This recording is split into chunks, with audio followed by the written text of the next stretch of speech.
the demon whose gifts become chains. Asmodeus, or Asmodee in the Goetia, is one of the most powerful demons in the entire hierarchy, commanding 72 legions. He appears with 3 heads, one of a bull, one of a man, and one of a ram. He rides an infernal dragon, breathes fire, and carries a lance.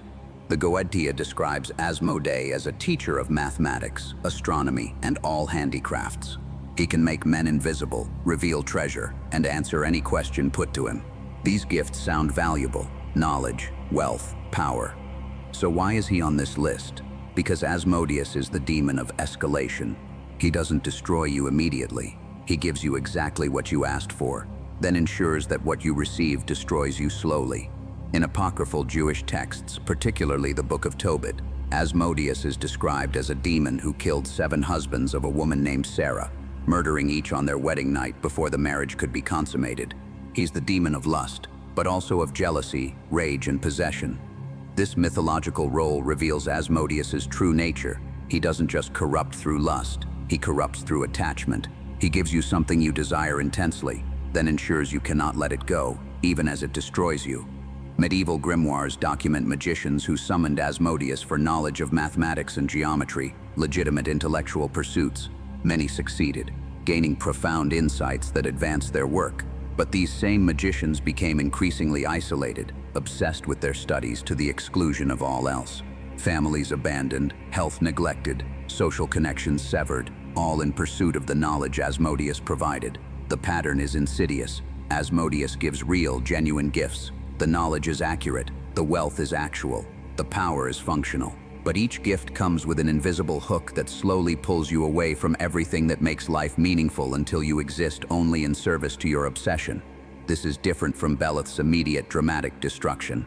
Asmodeus works slowly. You might summon him in your 20s and not realize you're destroyed until your 40s, when you look around and realize you have no relationships, no joy, nothing but the single thing he gave you dominion over. A documented 18th century case involves a merchant who invoked Asmodeus for wealth. His business thrived. He became one of the wealthiest men in his city.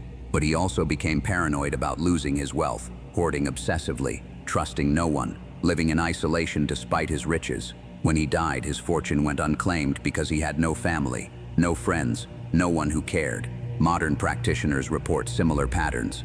One account from a chaos magician in the 1990s describes summoning Asmodeus for help with a creative project. The project succeeded beyond his wildest expectations: international recognition, financial success, career breakthrough. But within 5 years, he'd lost his marriage, his relationship with his children, and his mental health. He described feeling chained to his work, unable to stop creating even though it was consuming his life. Asmodeus is also specifically the demon of sexual obsession and perversion.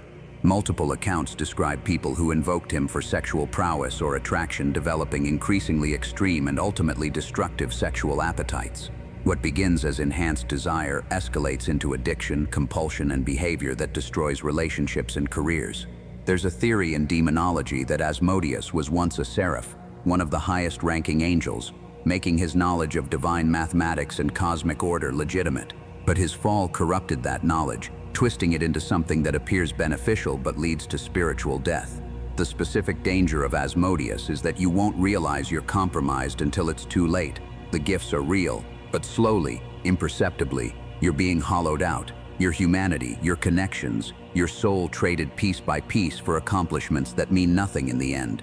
Experienced occultists warn that Asmodeus should never be summoned for personal gain. If you must work with him, and most recommend you don't, it should only be for knowledge you intend to share freely, wealth you intend to distribute, power you intend to use in service of others. The moment you keep his gifts for yourself, the corruption begins. Another disturbing aspect: Asmodeus is associated with the planet Saturn in some traditions, connecting him to limitation, time, and karmic consequence. Some believe invoking Asmodeus creates karmic debt that compounds over time. The gifts he gives now will be paid for later with interest. Banishing Asmodeus once his influence is established is notoriously difficult. Unlike demons who can be expelled through conventional rituals, Asmodeus's hooks are psychological and spiritual. You've been rewarded for the behavior he encourages. Your brain has been literally rewired around the obsession. Breaking free requires not just spiritual cleansing, but often therapeutic intervention and complete life restructuring. Asmodeus ranks fourth because his destruction is slow enough that intervention is theoretically possible, but most people don't recognize they need intervention until it's too late.